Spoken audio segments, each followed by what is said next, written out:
যে প্রতিশ্রুতি দিয়েছেন রাষ্ট্রের আইনজীবী হিসাবে আমি যতটুকু জানি সরকার তার প্রতিশ্রুতি রক্ষা করবে। কতটুকু এগিয়েছে? কিছু বিচার তো সাক্ষী শেষ হয়ে আর্গুমেন্ট স্টেজে আছে, কিছু বিচার সাক্ষী পর্যায়ে আছে। এর থেকে দ্রুত গতিতে করলে তখন আবার সবাই বলবে জাস্টিস হারির জাস্টিস বাড়ি। বাংলাদেশের ইতিহাসে এ ধরনের বিচার এর থেকে স্বচ্ছ বিচার হয়নি। আপনারা দেখেছেন বাংলাদেশের ইতিহাসে প্রথমবারের মতো কোনো মামলার ট্রায়াল সরাসরি টেলিভিশন চ্যানেলে দেখানো হচ্ছে। এর থেকে স্বচ্ছ বিচার আর কি দেখতে চান আপনারা? ইতিমধ্যে আমার জানার মতে বাংলাদেশ সুপ্রিম কোর্ট, মাননীয় প্রধান বিচারপতি, আইন উপদেষ্টা যৌথভাবে অনেকগুলো পদক্ষেপ গ্রহণ করেছেন এবং সেই পদক্ষেপের পার্ট হিসেবে আপনারা কিছু কিছু ভিজিবল দেখছেন। এখন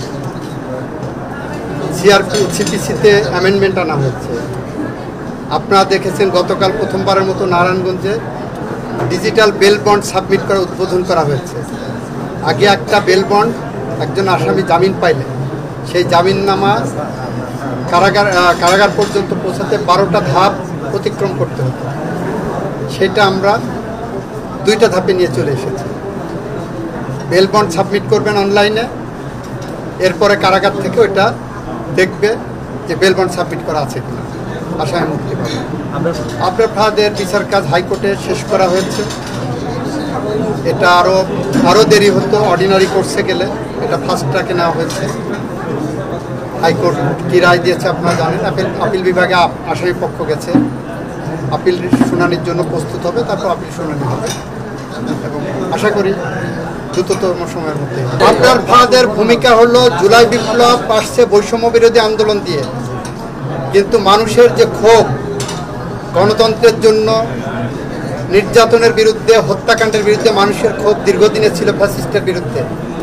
আবরার ফাদ সেখানে ফ্যাসিস্টের অত্যাচারের, নির্যাতনের শিকারের মূর্ত প্রতীক হিসেবে দাঁড়িয়ে গেছিল।